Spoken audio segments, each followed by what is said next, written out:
Hello everyone. Before we begin today's video, I need your help. We've noticed that the channel is losing traction, and subscribing is one of the best ways you can help us.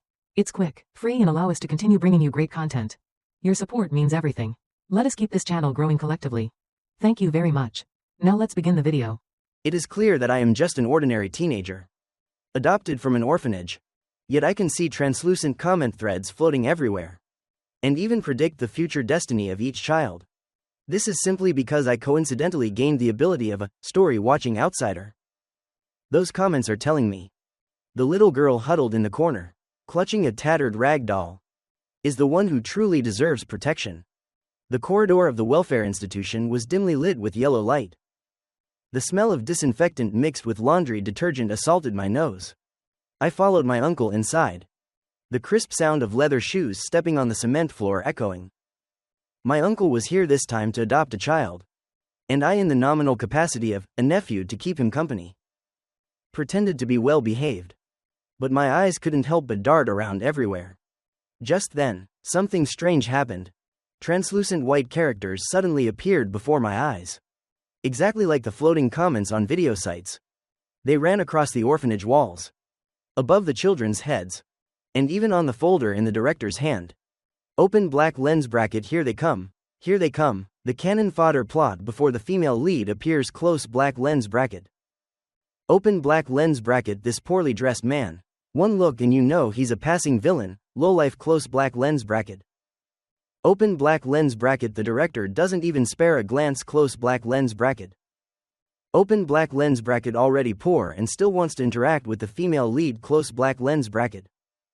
I froze in surprise, looking down at my shirt. It wasn't a brand name, but at least it was clean and tidy. The word, villain, lowlife, left me vaguely confused. Just as I thought I was seeing things, a new series of comments appeared in quick succession. Open black lens bracket, look, the little girl in rags in the corner. She will become the vicious supporting female character later, close black lens bracket. Open black lens bracket, whoever adopts her will have terrible luck, close black lens bracket. Open black lens bracket, they will never be able to hold their head up high for the rest of their lives, close black lens bracket. My gaze was involuntarily drawn to the corner.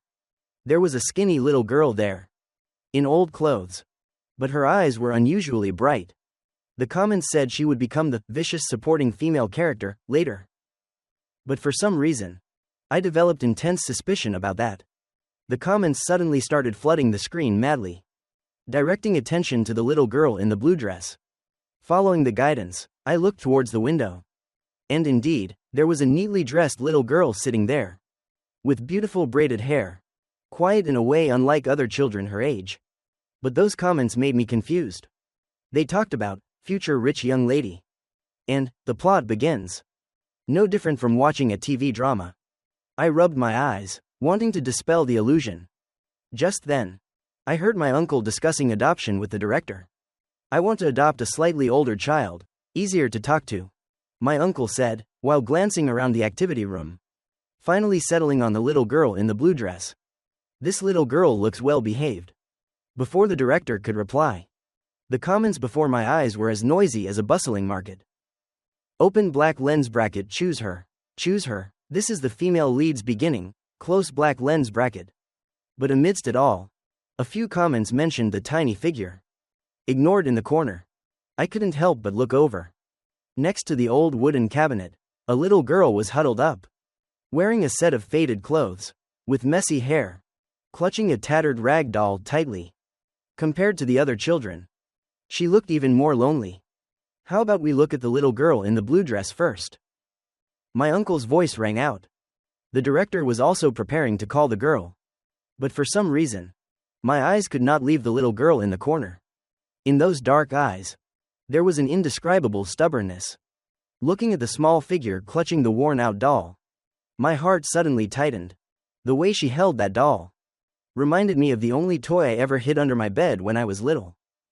What was stranger was that, looking at her, an inexplicable feeling suddenly surged in my heart, as if an invisible thread was pulling me. I shook my head hard, wanting to shake off that ridiculous thought. But the comments still streamed out. Open black lens bracket, you poor scoundrel, lowlife. Don't block the way, close black lens bracket. Open black lens bracket if you don't have money. Don't come here to ruin the female lead's business. Close black lens bracket. The little girl seemed to notice my gaze and shrank back slightly, a flash of fright in her dark eyes. My heart tightened even more. Uncle, I like that little girl. I didn't hesitate, pointing directly at the small, unnoticed girl in the corner. Immediately, the comments exploded. Open black lens bracket, is he crazy? Close black lens bracket. Open black lens bracket, he's ditching the future female lead for a raggedy kid. Close black lens bracket. Open black lens bracket, this girl looks like the vicious supporting female character type. Deserves to be poor her whole life. Close black lens bracket. Those malicious words made me clench my fists. She was clearly just a pitiable child. Why did she have to endure such spite? My uncle was clearly surprised by this choice too. He sat down and patted my head. David, have you thought this through? That little girl doesn't seem to talk much. My uncle was obviously still hesitant. After all, the little girl in the blue dress looked well behaved. The typical image of a good child in everyone's mind.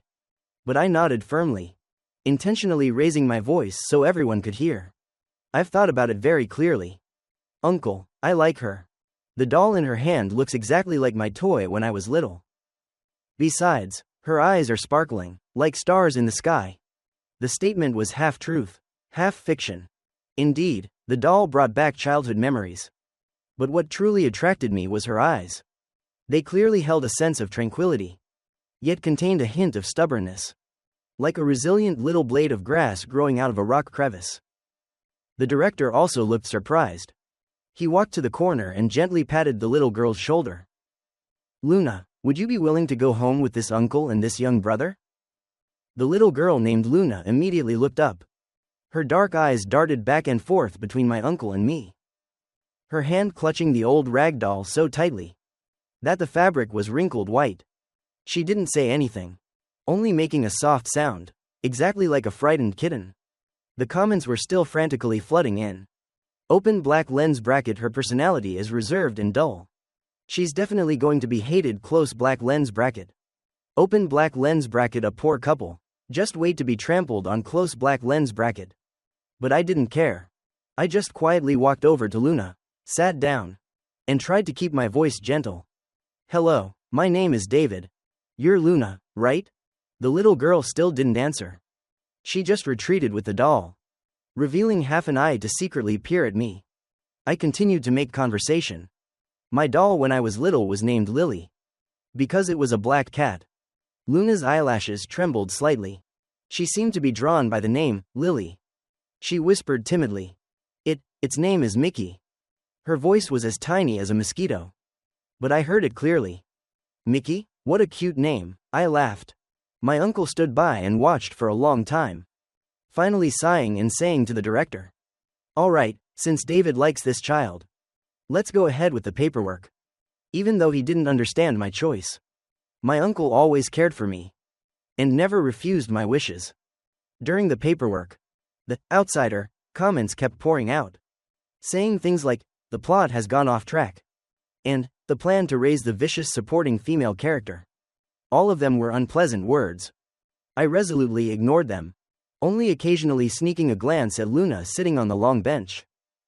She was still tightly clutching the doll named Mickey, sitting up straight, her eyes looking out the window, like a small seedling growing proudly in the wind. When the sunlight suddenly shone down, Luna instinctively raised her hand to shield her eyes. I noticed a faint, old scar on her skinny wrist. The comments rushed in to mock again.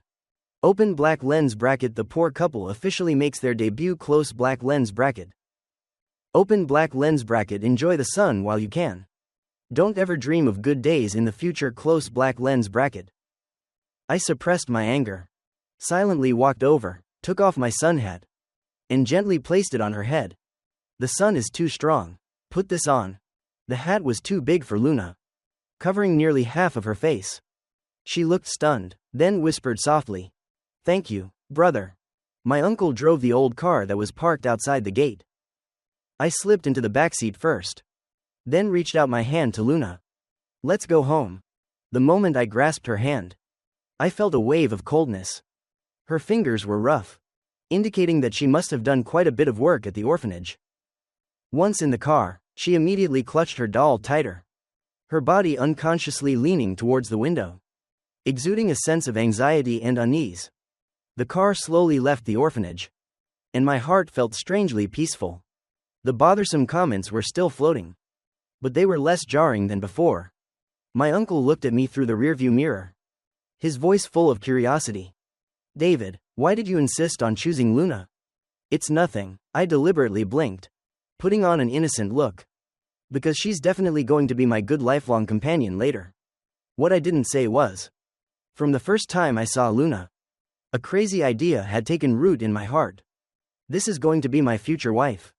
Even though I didn't understand why I was seeing those strange comments, and wasn't clear about what the female lead or the vicious supporting female character meant, there was always a stubborn voice repeating in my heart, "It's that little girl."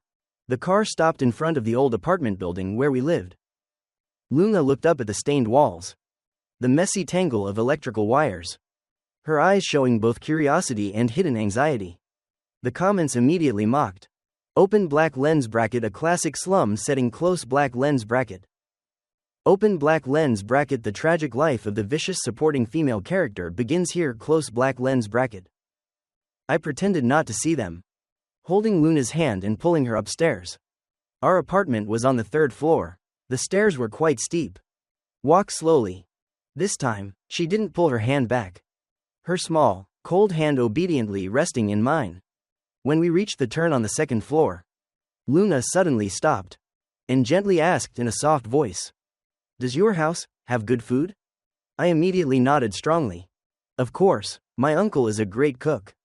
We have meat with every meal. In reality, because my uncle was busy with work, we often ate out. But I didn't want to disappoint her. Luna's eyes briefly lit up. Although the light faded very quickly, I still managed to catch it. As the apartment door opened, the fragrant smell of white rice wafted out. It turned out that before leaving, my uncle had set the rice cooker timer. Luna stood awkwardly at the door, her old cloth slippers gently scraping back and forth on the mat. She kept hesitating to step inside. I directly pulled her into the house. "Hurry up, come in. From now on, this is your home." The little girl timidly observed the room. It wasn't spacious, but it was very neatly cleaned. Her eyes finally stopped at the makeshift small bed next to the sofa. The comments on the screen immediately scoffed. "Doesn't even have a proper bedroom. Has to sleep next to the sofa. How pathetic." The glaring text kept appearing. "Can already foresee her tragic end." I walked over to Luna, pointed at the small bed, and whispered, "You'll sleep here from now on, okay? In a few days, Uncle will buy you a new bed. With beautiful sheets too." Luna didn't reply. She just slowly walked over and sat down on the edge of the bed, carefully placing the small doll on the pillow, as if checking whether the new environment was safe. Looking at that thin figure, my heart suddenly ached. In the eyes of the comments, she was the vicious supporting female character. But in my eyes, she was just a little girl who needed to be protected properly. I sat down next to her and said seriously, "I will protect you from now on." She suddenly turned her head, her eyes full of surprise. I looked straight into her eyes and repeated, "Really, I will treat you very, very well." Just then, an isolated comment drifted by, lighter in color than usual. "What's wrong with this lowlife?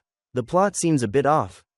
The corner of my mouth slightly curved. I didn't pay attention, because I clearly saw the corner of Luna's mouth also curve up slightly. Though it was fleeting, I was sure I had caught that moment. My plan had only just begun. This little girl, judged by the comments as the vicious supporting female character, will definitely become the most important person in my life. For the first month Luna moved in, she was like a cautious small animal. She secretly observed my uncle and me eating. After washing the dishes, she had to neatly fold the dishcloth. Even when I gave her a new toothbrush, she hesitated for a long time before daring to accept it. As for those floating comments, they became a window for me to peek into the so-called future plot. The comments suddenly became lively. "Look, the female lead was adopted by a rich patron. A luxury car is parked right outside the orphanage gate. This is what you call a rich young lady. Now look back at that vicious supporting female character. She probably doesn't get to eat meat much. The glaring words jumped out again. The plot is finally back on track. As expected, Luna will have to struggle in this most difficult moment. I lowered my head and poked the rice in my bowl, noticing that Luna was frowning, eating small pieces of vegetable, clearly unfamiliar with the ginger in the dish. My uncle was in the kitchen, clearing the dishes and humming an old song. The sunlight shone through the window onto the glass jar on the table. The jar of candy I had secretly saved up and bought for Luna. The colorful wrappers sparkled in the light. Luna. I pushed the candy jar towards her. Try the strawberry flavor. She quickly looked up at me with her dark eyes, then immediately lowered her head, softly saying, "Thank you, brother." Her fingers hesitated for a long time among the pile of candies, finally choosing the most ordinary orange candy. The comments immediately mocked. What's so good about poor people's candy? The female lead is eating imported chocolate now.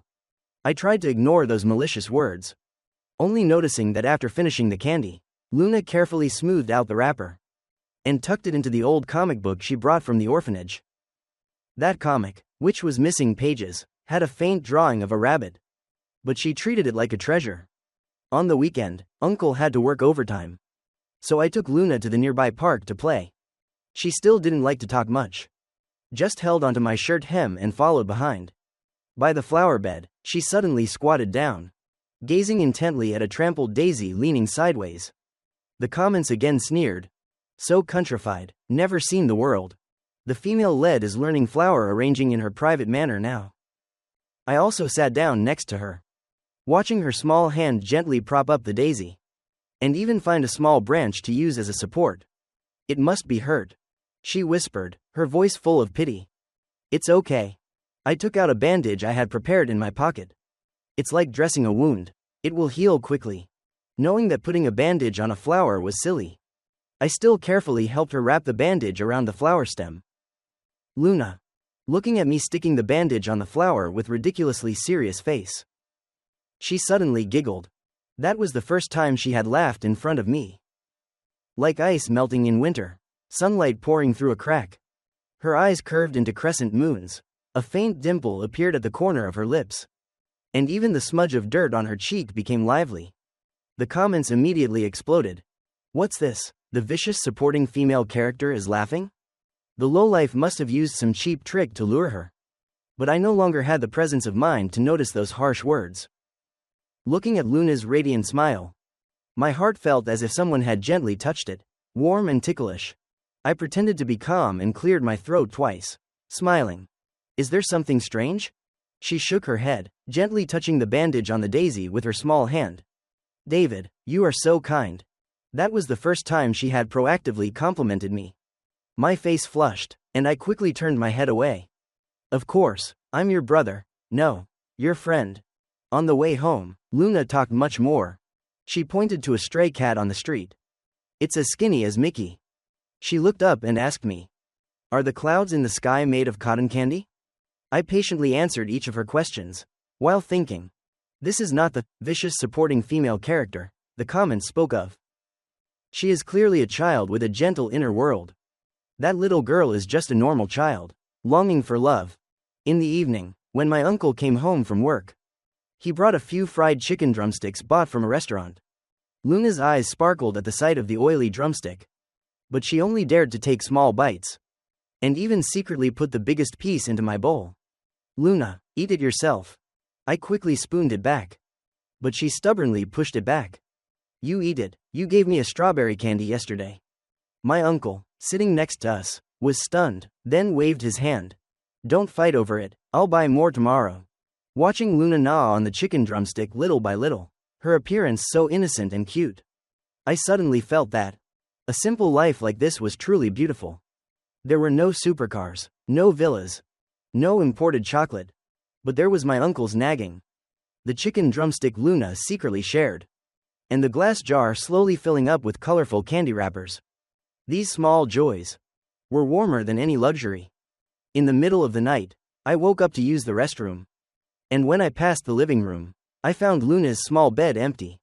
I frantically looked everywhere, and finally found the little girl on the balcony. Her small, thin figure was clinging to the old doll, Her body sprawled on the windowsill, staring blankly at the dim yellow light of the street lamp. Luna, why are you still awake? I quickly walked closer, gently draping my outer shirt over her thin shoulders. She turned her head, her eyes slightly red. I was thinking about Grandma Olivia at the children's home. Just one sentence, and my heart melted. I crouched down, looking out the window with her. If she knew you were living so well now, she would definitely be very happy. Brother David, her voice slightly trembled. Will you and Uncle truly keep me forever? Deep insecurity was hidden in that question, making my heart ache. I knew too well the sensitivity of orphaned children, always afraid of being abandoned again. Of course we will, I nodded vigorously, wishing I could carve all my determination into this sentence. Uncle and I have already talked. From now on, you are our family. Forever and always. She bit her lip, still hesitating. But I keep feeling like someone is calling me a vicious supporting female character, saying I'll be very poor later, and even do bad things. My whole body stiffened. Could she also hear those prophecies? You can see those words too? I asked urgently. Luna shook her head. Not words, just a feeling. Like someone is constantly whispering in my ear, telling me I won't have a good ending. Her small voice began to tremble. Brother David, I don't want to be a bad person. And I don't want to be poor forever. I suddenly understood. Although she couldn't see them specifically, she vaguely perceived those malicious prejudices. And for a child, how heavy a burden that must be. I hugged the little girl tightly, as if holding a fragile, precious treasure. Don't believe those nonsense words. They are all lies. She wanted to say something more, so I interrupted, pointing out the window. Look, you know how to cherish even a broken flower. You know how to give me the biggest piece of chicken. You know how to treasure every candy wrapper. How can a Luna like that be a bad person? I lifted her small face and said every word clearly. Your destiny is in your hands. It is not decided by anyone else. She burst into tears, her hands shaking as she held me. Really, is that really true? Her small body trembled slightly, like a fragile sprout caught in the wind and rain. I gently patted her back, using the softest voice to reassure her. Of course it's true. In my eyes, you are the best Luna. Those silly words, they are all false. Outside the window, the street light stretched our shadows long. Luna's hurried breathing gradually calmed down. I carefully carried the little girl and placed her on the small bed, tucking the blanket neatly. Looking at her peacefully sleeping face, still stained with tears, I silently swore in my heart. No matter where those comments came from, no matter how the plot was arranged, I would definitely protect this pure and kind little girl. When I returned to my room, I noticed that the content of the comments had changed direction. This is wrong. Shouldn't the vicious supporting female character be jealous of the female lead? For some reason, I find this pair quite adorable. Looking at the words dancing on the screen, I couldn't help but chuckle softly. I didn't care what they thought. I only knew that at this very moment, Luna was tightly hugging her old doll, the corner of her mouth still holding a sweet smile. The days continued to pass like this, like honey-coated gears slowly turning. My uncle's cooking, the candy wrappers Luna collected, the comic book I hid under the bed, all combined to form our simple yet warm life. The little girl who was originally timid had gradually become livelier, often coming to sit by my side when I was doing homework, using a pencil to draw wobbly rabbits on scrap paper.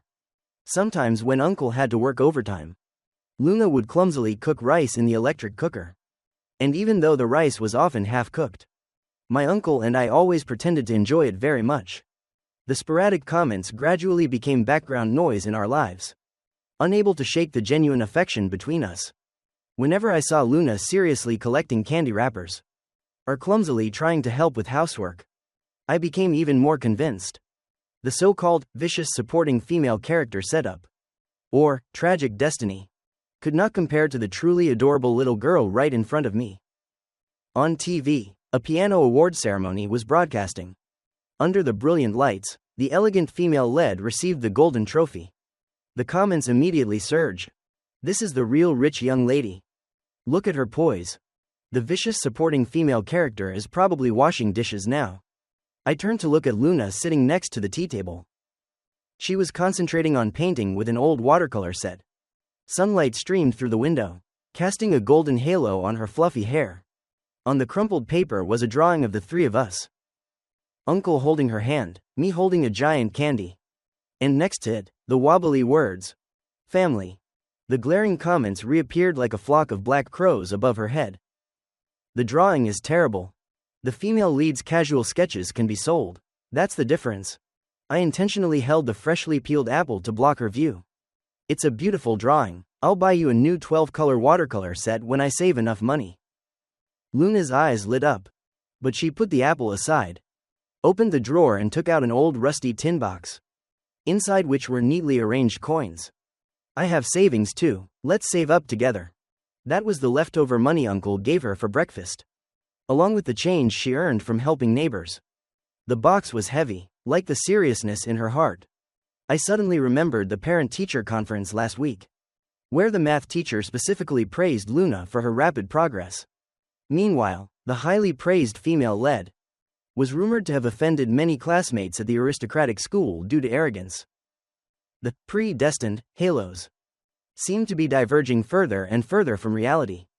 In junior high, on the day Luna was selected as the head of the Arts and Culture Committee, she came to me with a crumpled plan, her fingers nervously twisting the hem of her shirt.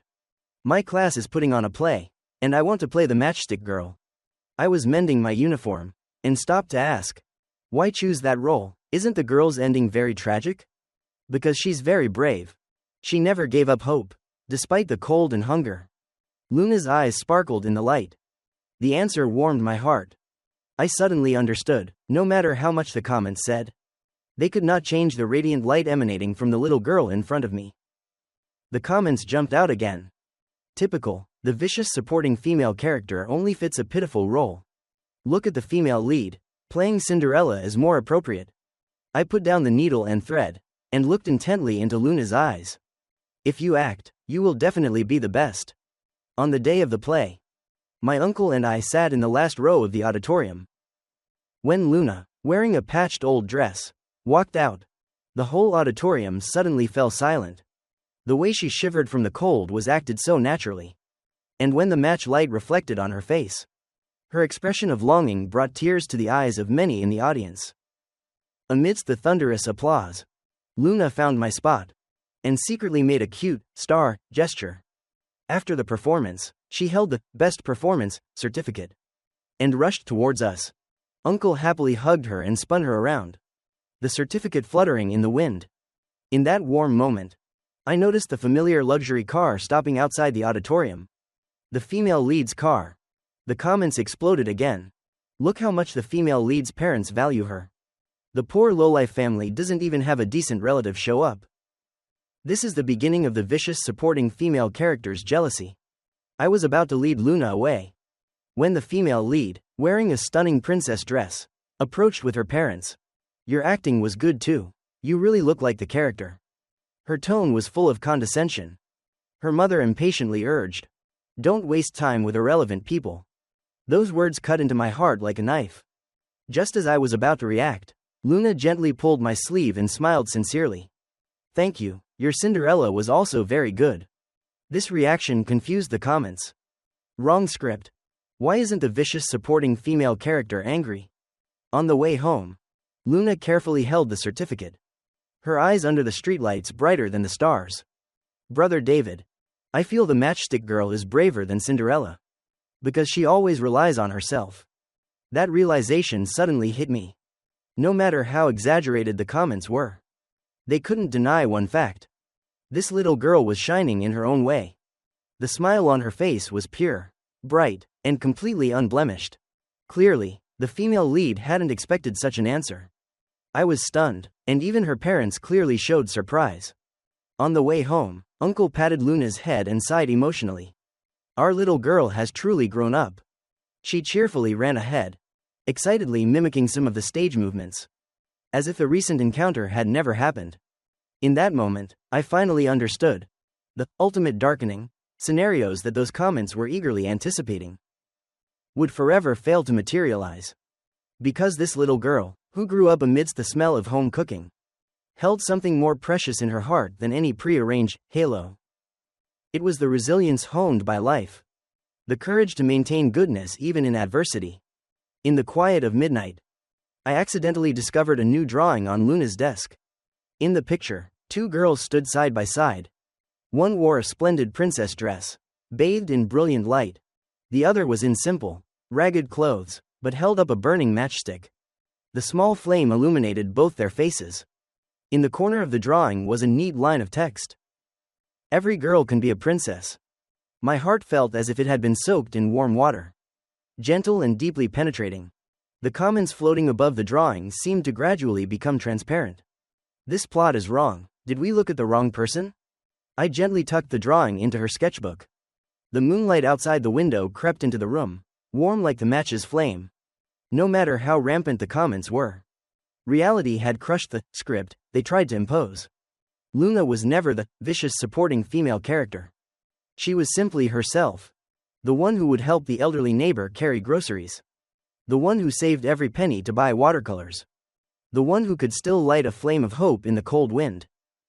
And the so-called female lead's halo, in the eyes of others, to her, was probably not as valuable as a self-drawn certificate of commendation. The night breeze gently lifted the curtain, and the moonlight stretched across the floor. I knew the road ahead was still long, and the comments would continue to pop up.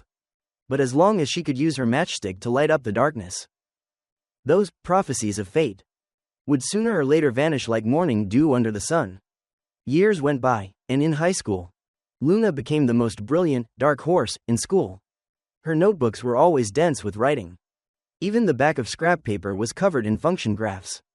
But the old rag doll that had been with her for so many years was still in her backpack. Only it had been carefully mended and embroidered with a few small sunflowers. Unbeknownst to me, the floating comments in the air began to fade, their speed as slow as a stuck subtitle on an old projector. "The female lead went abroad for studies. This is the real life of a young lady." Those words appeared weakly, dimly. Meanwhile, Luna was squatting under the bike shed, concentrating on watching me fix the bike. Grease stained the sleeve of her uniform, but she barely noticed, just rushing to hand me the tools. Her sweat-soaked bangs clung to her forehead, but her eyes were sparkling. "Brother David, should I use the kinetic energy theorem or the law of conservation of momentum for this physics problem?" Sunlight filtered through the gaps in the roof, casting small patches of light on her eyelashes, while the sluggish comments still mumbled, "People at the bottom of society, no future." I wiped my hands and took her workbook. On the paper, Luna had already carefully drawn the force analysis diagram herself. She leaned close, her hair faintly smelling of soap gently brushing my cheek. The school bell rang in the distance, and Luna suddenly exclaimed, "Ah, I drew the friction force in the wrong direction." Her look of realization was more radiant than any female lead who had ever been praised. Outside the shed, the sunset stretched our shadows long and far. The once glaring comments were slowly fading in the twilight. My heart suddenly skipped a beat. I instinctively drew back, but her warm hand had tightly grasped my wrist. Her palm was soft, carrying a reassuring warmth. "Where did I go wrong? Can you tell me again?" Her voice was hurried, with a hint of a plea. I took a deep breath and began to explain. My eyes couldn't help but follow her profile. The sunlight outlining her hair. The focused expression when she frowned. When she nodded, made my heart pound rapidly. A knotty strand of hair swayed with her nod. My fingers trembled, but I ultimately had to grip the pencil tightly to steady myself. 3 years passed in a flash. Luna's certificates of commendation covered half the wall. Uncle always smiled with squinted eyes as he added more braised meat to her bowl. Meanwhile, the female lead in the foreign land gradually started posting statuses about insomnia and homesickness. The once brilliant halo was fading. The comments also became hesitant. Didn't they say there would be a dramatic story?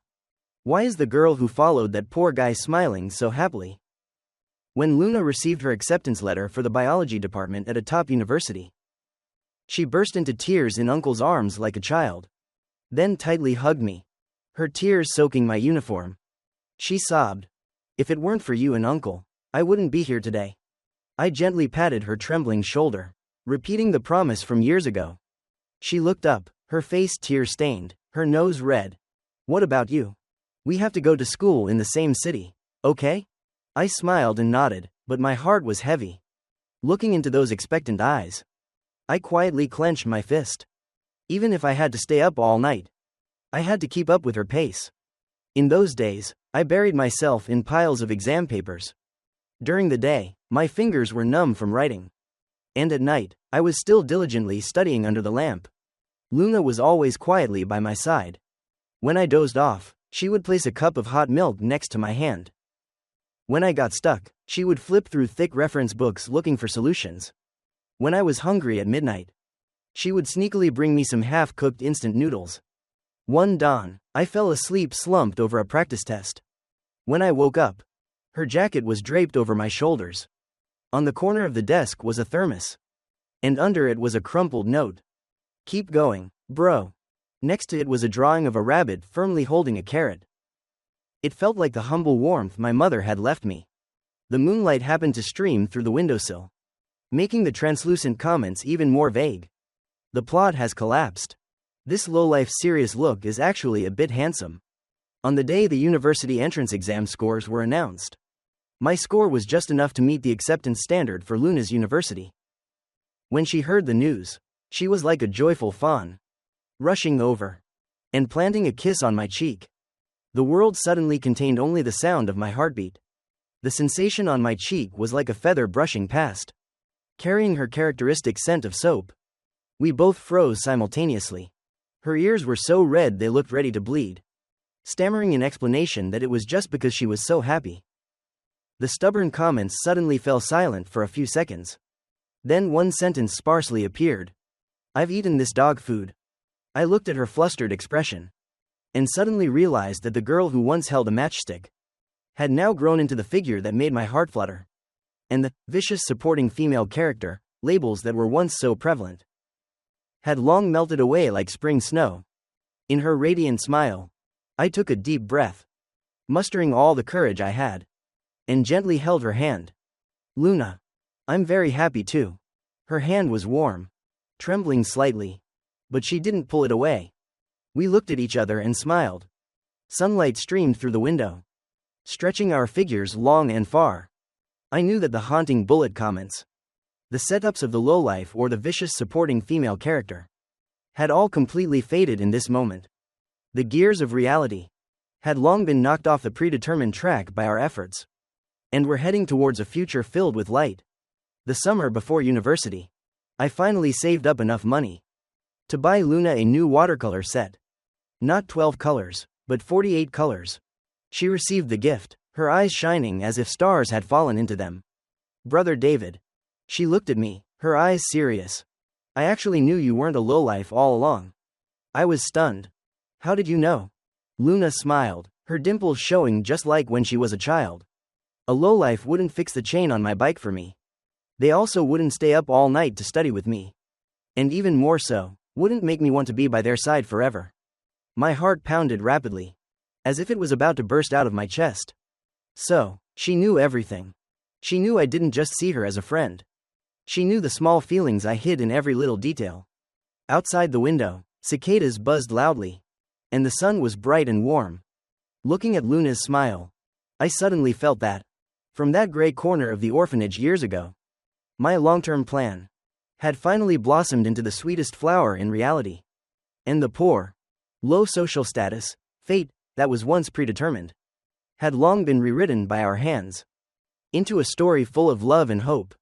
As for those vanishing bullet comments, who cared about them anymore? On the day of university enrollment, Luna wore the white dress I gifted her, the hem embroidered with her favorite small daisies. She hugged her worn-out old stuffed animal, waiting for me under the dormitory building. Sunlight filtered through the camphor tree leaves, sprinkling glittering spots of light on her hair. I rushed over, pulling 2 suitcases. Before even wiping the sweat from my forehead, I heard her clear laughter. "David, look, my bed is by this window." I looked in the direction she was pointing. The dormitory walls were patchy and peeling, and on the windowsill were a few succulent plants belonging to her roommate.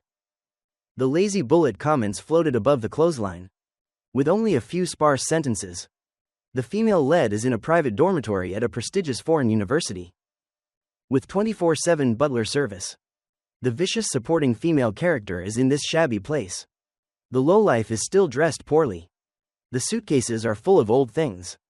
Class differences are ingrained in the bones. As I pulled the suitcase into the dorm and helped her make the bed, I accidentally discovered a crumpled piece of paper hidden under her pillow. It was the note of encouragement I wrote for her in 12th grade.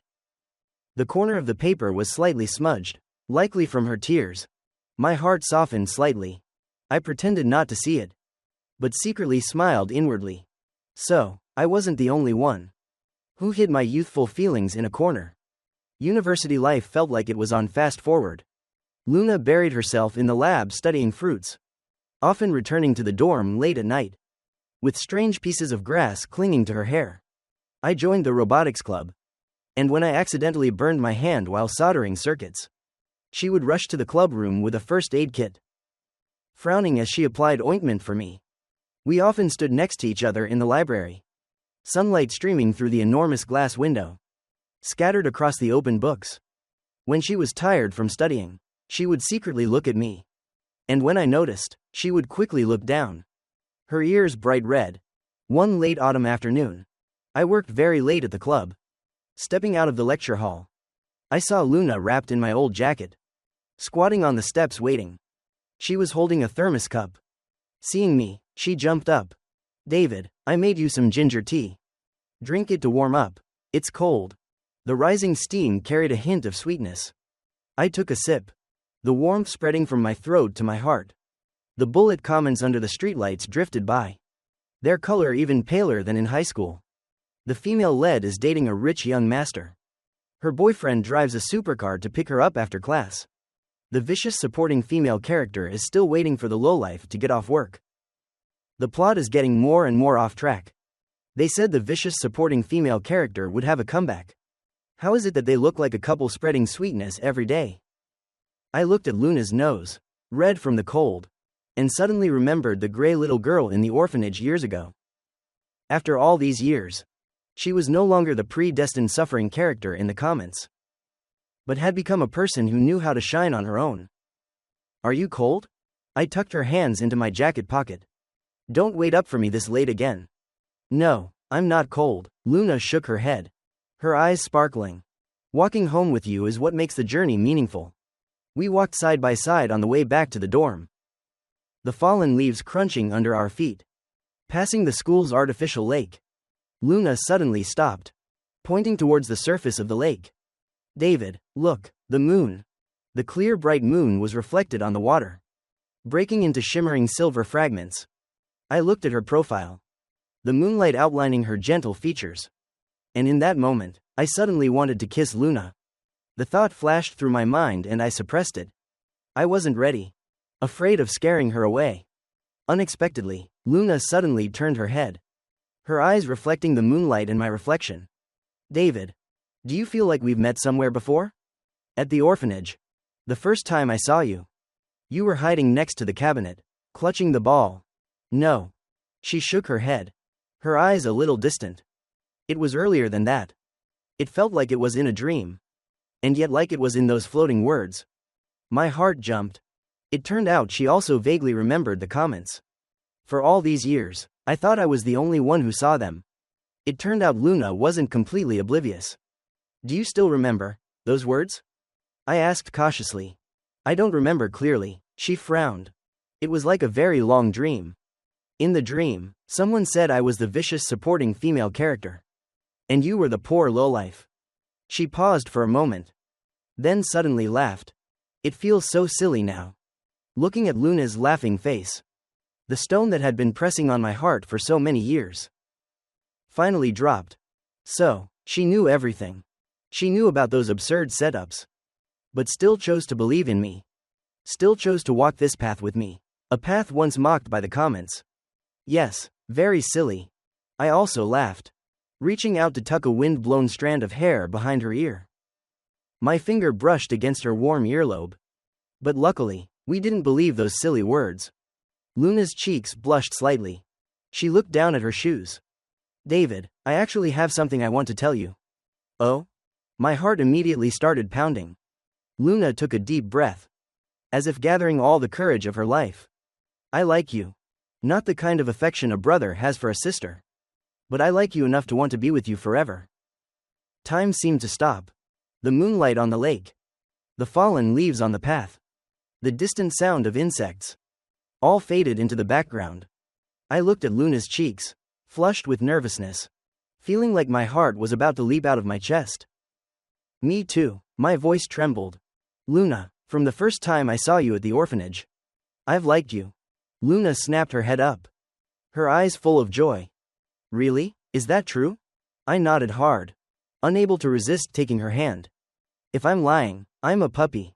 She burst into laughter, but tears simultaneously fell. I held Luna in my arms, inhaling the familiar scent of soap from her hair, feeling the whole world become soft. In my embrace, Luna whispered, "David, you know what? I actually secretly read your diary." I was startled. When? My diary was full of thoughts about her. In 12th grade. You forgot it on your desk. Luna's voice was muffled. You wrote in it that you wanted to grow up fast and give Luna a home. My face instantly flushed, wishing I could find a hole to hide in. So, my years of planning, she had known about for a long time. Luna laughed in my arms, looking up, her eyes sparkling with tears. David, we're going to have a home, right? Yes. I looked down at her. Seriously. We will. With you, with me, and with Uncle too. It will be a very warm home. The night wind blew gently, and the moon on the lake surface softly shimmered. I saw the final words float above us, their color so faded they were almost transparent. It turns out to be mutual affection. My ship has sailed. It seems the setup doesn't matter at all. What matters is that they are truly happy. The comment section is about to close. May this couple forever be surrounded by the light of reality. The words that once mocked, once disturbed me, finally disappeared like a receding tide. In my arms, Luna was full. Her heart rate and mine merged into one, beating the same rhythm. I knew the so-called lowlife or vicious supporting female character was just a boring setup in some parallel world. And our reality had long been filled with love and effort, creating its own brilliant trajectory of light. After graduating from university, Luna and I both pursued graduate studies, found jobs together, and rented a small apartment in the city. The apartment's balcony was filled with small daisies that Luna loved. Every time I saw them, I remembered the little girl huddled in the corner of the orphanage years ago, clutching a small bunch of daisies in her hand. My uncle, after retiring, also came to live with us, changing the dishes he cooked for us every day, his eyes full of contentment as he looked at us. One late weekend afternoon, Luna and I were nestled on the sofa, looking through old photos. We came across a picture taken at the orphanage. In the photo, Luna was still small and thin, hugging a worn-out, armless teddy bear, standing quietly in the corner. I pointed to myself in the picture. Back then, I was just a kid too. But I was secretly looking at you. David, Luna suddenly pointed to the background of the picture. Look, is that? I looked in the direction of her hand. And in the corner of the photo, I vaguely saw a little girl in a blue dress, being led by a couple dressed elegantly. That was the female lead, her face wearing a conventional smile that was too old for her. I wonder how she is doing now, Luna murmured. I put my arm around her shoulder and gently kissed her forehead. Who knows? But I know we are doing very well now. Luna smiled, leaning her head on my shoulder. The sunlight streaming through the window fell upon our clasped hands, and also fell upon the wedding invitation placed on the table. The invitation had our wedding photo printed on it. The background a field of small daisies in full bloom. I knew. The stories of the lowlife and the vicious supporting female character had long been concluded in the mundane reality. And the story of Luna and me had just begun. From the first glance at the orphanage, to every remaining day of our lives, my persistent waiting finally became the warmest scene in her eyes. As for those vanished, bullet comments, we can just regard them as an absurd but magical interlude in our youth. After all, real-life love never needs a script. It only needs two people, a sincere heart, and countless days spent side by side. On our first wedding anniversary, I took Luna back to the orphanage. The stained wall from back then had been repainted. The activity room was full of children's drawings. The old wooden railing where Luna used to huddle in the corner was now a shelf for toys. The director's hair was gray, but he still remembered Luna, crying as he held her hand. "You've grown up, that's good, so very good." As we walked out of the orphanage, the sunset stretched our shadows long on the ground. In Luna's hand was the cloth bear that the director had newly mended, with my name and hers embroidered on it. Looking at the dimple at the corner of her mouth, I suddenly remembered the years before. The frantic bullet comments that flashed before my eyes. They had once predicted she would be the vicious supporting female character, would struggle at the bottom, would be driven mad by jealousy of the female lead. "What are you thinking about?"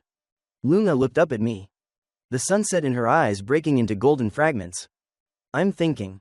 I took her hand, my finger brushing over the wedding ring on her ring finger. "It's a good thing we didn't believe those nonsensical words." Luna laughed, shaking the cloth bear. "Do you still remember? The day I first came to your house, I secretly cried under the blanket, afraid of being sent away." I pinched her cheek. "You even hid your stuffed animal under your pillow, afraid I would steal your treasure." We looked at each other and laughed, our laughter carried away by the spring evening breeze, passing the small daisy flower bed from years ago. Luna suddenly stopped, sitting down to look at a newly bloomed cluster of roses, their petals still holding dewdrops from the evening, glistening under the sunset. "David." Her finger gently touched a petal. "Do you think there truly is another world, where I turned into the vicious supporting female character they talked about?" I sat down next to her, looking at her focused profile. "Even if there is, I would cross over and snatch you back." Luna burst out laughing, turning to look at me, my reflection in her eyes. "Such smooth talk. I only talk smoothly with you." I leaned in and gently kissed her lips. On the way back, we passed a luxurious shopping mall, the latest jewelry set displayed in the window, the light shining brightly on the diamonds. Luna just glanced at it, then pulled me towards the night market next door. "Boss, 2 skewers of grilled flatbread, extra spicy." She expertly ordered the food, her eyes glued to the sizzling skewers, just like a greedy child. I watched her stick out her tongue from the spiciness, and quickly handed her a cold can of Coke. "Slow down, no one is fighting you for it." "Yes, I want to fight you for it." She proudly shook the skewer in her hand. "When I was little, I even fought you for half a piece of candy." Seeing her intentionally being playful, I suddenly remembered the last bullet comments I had seen. Someone said we were surrounded by the small light of reality. But in fact, there was no light. Our lives had long been filled with the ordinary warmth of everyday life. It was the aroma of the pork rib soup Uncle cooked. It was the strange plant seeds Luna brought back from the lab. It was the old, frayed cushion on the sofa that we saved up to buy. "David, look." Luna suddenly pointed to the sky. I looked up in that direction. The city night sky was dyed orange by the neon lights. A few fireworks suddenly exploded behind the clouds, golden embers raining down, illuminating her surprised face. "Is it beautiful?" I asked. "Beautiful." Her eyes sparkled, as if containing a galaxy, much more beautiful than the diamonds in the mall window. I laughed and hugged her. The fireworks continued to bloom, reflecting the distant lights of the tall buildings, resounding next to the bustling crowds. Someone pushed a stroller past. Someone was eating skewers and laughing. Someone was walking their dog along the street. That was our reality. Ordinary and fragmented, but full of genuine warmth. That night when we got home, while tidying up, I accidentally found my high school diary. In it was a passage. "She looks somewhat pretty, but she's dirty and her clothes are soiled. Probably no one wants her. A child like this might turn out bad later. Don't go near our female lead." Looking at those words, I suddenly remembered something, and looked up at Luna, who was watering the flowers on the balcony. "Luna," I called out, "do you remember those comments?" She turned around, thought for a moment, then shook her head. "I don't remember clearly anymore. It seems like something that happened a very, very long time ago. Vague like a dream." I smiled softly, closing the diary. Yes, a dream has to end. The plots and character setups that were once imposed had long been washed away by countless genuine days spent together. Later, Luna and I attended a university class reunion. During the conversation, someone brought up the illustrious figures of the past, including the female lead who had gone to study abroad. It was said that she had severed ties with her family, gave up an arranged marriage, and now ran a small art gallery overseas. Not rich or powerful, but living freely. Someone also sighed. She was so glorious that year. Who would have thought she'd end up like this now? Just then, Luna added more food to my plate, looked up and said softly, "Whether it's tough or not, only the person themselves knows." Looking at her profile, I suddenly understood. The so-called rich young lady, or low-status supporting female character, was never the measure of happiness. The important thing is whether you live the life you want, and whether someone is willing to turn your ordinary days into a beautiful poem with you. After the party, Luna and I walked hand in hand on the late-night street. The streetlights stretched our two shadows long, then quickly merged them together. "David." Luna suddenly stopped, looking at me seriously. "Thank you." "Thank me for what?" "Thank you." She stood on her tiptoes and gently kissed my cheek. "For not letting me become someone's vicious supporting female character, but only letting me be your Luna." I laughed, tightening my embrace around her. The person in my arms was so warm, like a small sun, dispelling all darkness, all ridiculous prophecies. The sky was free of bullet comments, only clear moonlight and a few twinkling stars. A faint song echoed from afar, along with the warm light from someone's house window. I knew the stories of the lowlife or the vicious supporting female character had become a tree full of memories, standing behind us, and the future was spread out before our feet, like a road illuminated by the moonlight, leading straight to simple happiness in this world. From the first glance at the orphanage to the embrace right now, my long-term waiting had finally culminated in a fulfilled lifetime. And those vanished bullet comments, we can just consider them a main character's brain activity in our love story. Because the most beautiful story inherently needs no script.